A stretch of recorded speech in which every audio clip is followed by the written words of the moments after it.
আমার সন্তানটা যখন আমি ঘামিয়ে যাচ্ছিলাম, আমার সন্তানটা আমার মুখগুলো মুছে মুছে দিচ্ছিল। ইয়া রাসূলুল্লাহ, ইয়া হাবিবাল্লাহ, হঠাৎ করে আমি যখন গর্ত খোঁড়া শেষ হলো, আমার সন্তানটাকে যখন আমি বললাম, ও সন্তান, একটু দেখো তো গর্তটা কেমন হয়েছে। গর্তের কাছে যাওয়ার সাথে সাথে আমার সন্তানটাকে একটা ধাক্কা দিয়ে আমি গর্তের ভিতরে ফেলে দিলাম। আমার সন্তানটা যখন বুঝে ফেলল আমাকে মেরে ফেলা হবে, এটা যখন আমার সন্তানটা বুঝে ফেললো, আমাকে বললো, ও বাবা, আমাকে তুমি মেরে ফেলো না। আমি বুঝতে পেরেছি তুমি আমাকে মেরে ফেলার জন্য এখানে নিয়ে এসেছো। আমাকে তুমি মেরো না, আমি তোমার সন্তান বলে কখনো কারো কাছে পরিচয় দিব না। দূর পরবর্তী কোন জায়গায় চলে যাব, কিন্তু বাবা তোমার পরিচয় আমি কখনো দিব না, তারপর তুমি আমাকে মেরো না। এ কথা বলার পরও আমার সন্তানের প্রতি আমার একটু দরদ মায়া ভালোবাসা আসলো না। বড় সাইজের একটা পাথর নিয়ে আমার সন্তানের কলিজা বরাবর আমি মেরে দিলাম।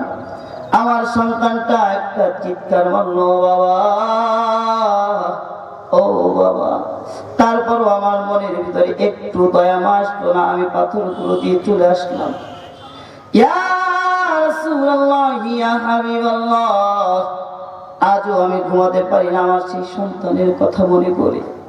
আমার এই গুনাহটাও কি আমার আল্লাহ মাফ করবে? দাহিয়াতুল কালবির কথা শুনে রাসূল সাল্লাল্লাহু আলাইহি ওয়াসাল্লাম বললেন, দাহিয়া রে, এমন করেও কোনো মানুষ কি তার সন্তানকে মারতে পারে?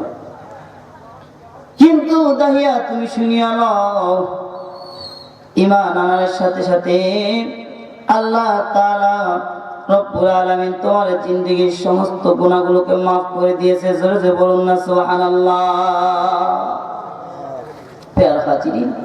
এগুলো ছিল সেই অন্ধকারে আচ্ছন্ন জাহেলি যুগের অবস্থা। কিন্তু বর্তমানেও আমরা যারা এই সমস্ত করছি, আমাদের ভিতরে আর জাহেলি যুগের ভিতরে কোনো পার্থক্য আছে নাকি? এখনো যারা সন্তান হলে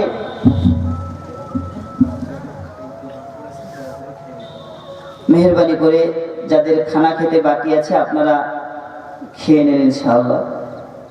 না, আপনাদের জন্য মেহমানদের ব্যবস্থা করা হয়েছে।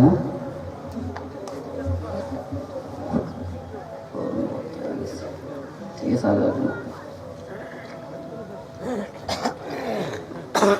আমার ভাইরা, আমার বাবাজিরা, দ্বিতীয় নম্বরে সন্তান ছেলে হোক মেয়ে হোক, তাদের ডান কানে আযান বাম কানে ইকামতের ধ্বনি শুনিয়ে দিতে হবে।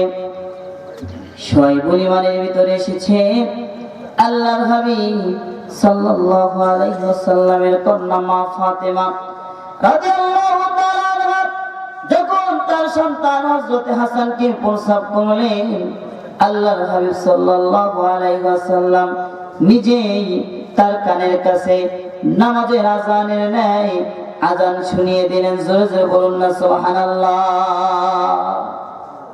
আমাদের সন্তান যখন জন্মগ্রহণ করবে, আমরাও ডান কানে আযান বাম কানে ইকামত শুনিয়ে দেওয়ার দরকার আছে না নাই? আমরা তো বর্তমান সময়ে কি করি, মৌলবি খুঁজি যে হুজুর কোথায় আছে, কিন্তু কখনোই নিজে একটু ডান কানে আযান বাম কানে ইকামত শুনিয়ে দেওয়ার চেষ্টা করি না। প্যারা হাজিরিন, যারা খানা খাইতে যাবেন তারা যান, আর যারা না যাবেন তারা একটু মেহরবানি করে সামনের দিকে আগে এসে একটু জিকির করি, লা ইলাহা ইল্লাল্লাহ, লা ইলাহা ইল্লাল্লাহ, লা ইলাহা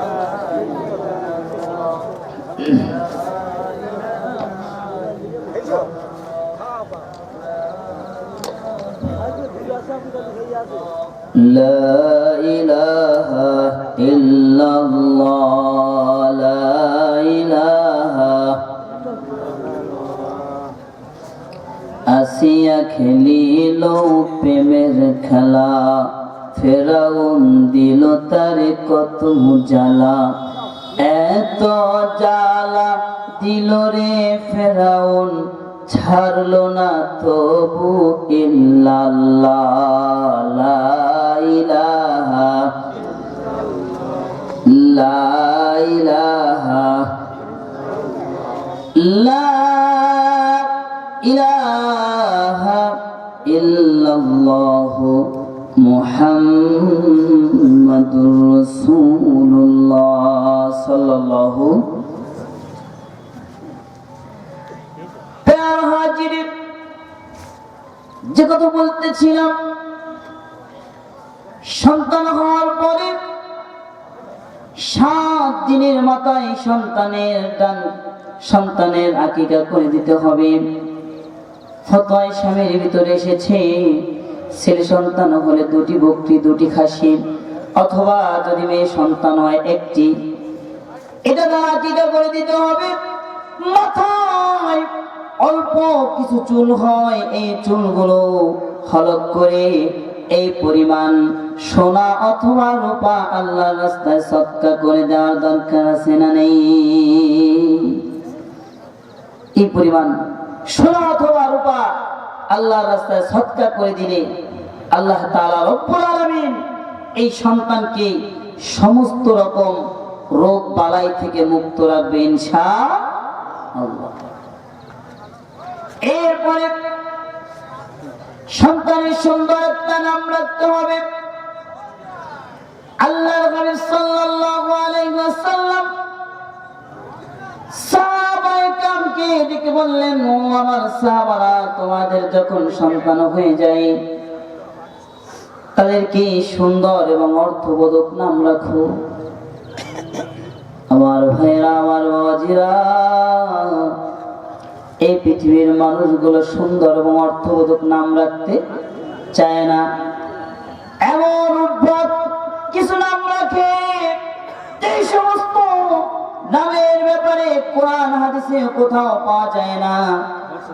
নাট বল্টু পল্টু কত প্রকারের নাম রাখে, কথা বলেন ঠিক কিনা? কিন্তু আল্লাহ তাআলা রব্বুল আলামিন নিজেও বান্দার নামকরণ করেছেন। আল্লাহ তাআলা রব্বুল আলামিন সূরাতুল মারইয়ামের ভিতরে বলেন, ইয়া যাকারিয়া ইন্না নুবাশশিরুকা বিগুলামিন ইসমুহু ইয়াহইয়া লাম নাজআল লাহু মিন ক্বাবলু সামিয়্যা।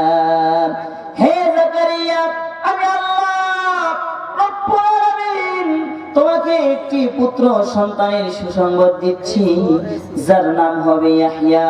এই নামে আমি আল্লাহ তাআলা রব্বুল আলামিন এর আগে আর কারো নামকরণ করিনি। কি দ্বারা বোঝা গেল আল্লাহ তাআলা রব্বুল আলামিন নিজেও বান্দার নামকরণ করেছেন। আমরা আমাদের সন্তানের সুন্দর নাম রাখবো তো ইনশাআল্লাহ। আল্লাহর হাবিব সাল্লাল্লাহু আলাইহি ওয়াসাল্লাম বলেন, আল্লাহ তাআলা রব্বুল আলামিনের কাছে সবচেয়ে পছন্দের নাম হলো আব্দুল্লাহ এবং আব্দুর রহমান। আব্দুল্লাহ এবং আব্দুর রহমান। প্যারা হাজিরিন, এই সুন্দর নাম রেখে আমাদের শায়েখের নামও তো আব্দুল্লাহ, ঠিক কিনা বলেন? আল্লাহর গোলাম, এই নামটা আল্লাহর কাছে সবচেয়ে বেশি পছন্দনীয়। তাহলে আমাদের সন্তানদের সুন্দর নাম রাখবো তো ইনশাআল্লাহ। এরপরে মায়েদের প্রতি সন্তানের একটা হক আল্লাহ তাআলা রব্বুল আলামিন বলে দিয়েছেন, ওয়াল ওয়ালিদাতু ইউরদি'না আওলাদাহুন্না হাওলাইনি কামিলাইনি লিমান আরাদা আন ইউতিম্মার রাদা'a। সন্তানবতী নারীরা তাদের সন্তানদেরকে পূর্ণ 2 বছর দুধ পান করাবে। কত বছর দুধ পান করাবে? 2 বছর দুধ পান করাবে। কিন্তু সে মহিলা রয়েছে সন্তানদেরকে দুধ পান করাতে চায় না, দানো ল্যাকটোজে নমক তমক এমন করে দুধ এগুলা তাদেরকে কিনে কিনে খাওয়ায়। ডাক্তারি সায়েন্স বলে মায়ের শাহাদাতের ভিতরে আল্লাহ তাআলা রব্বুল আলামিন এমন কিছু ভিটামিন, এমন কিছু রোগ প্রতিশোধ দিয়ে দিয়েছে, পৃথিবীর সমস্ত দুধ খাওয়ানো এটা সম্ভব নয়। এরপরে সন্তানদেরকে কোরআনের শিক্ষা দিতে হবে। কি শিক্ষা দিতে হবে? কোরআনের শিক্ষা দিতে হবে। এই পৃথিবীর মানুষগুলো বড় অদ্ভুত। মুসলমান, কিন্তু মুসলমানদের 100-এর ভিতরে 90 জনের সন্তানই কোরআনের শিক্ষা দিতে চায় না, কোরআনের শিক্ষা দেয় না।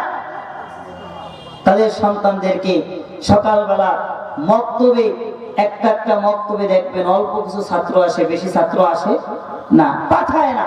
কারণ রাত পয়রা সন্তানকে রেখে মায়ে দেখেছে স্টার জলসার জি বাংলা, ঠিক কিনা বলে, রাতভর ঘুমাতে পারে নাই।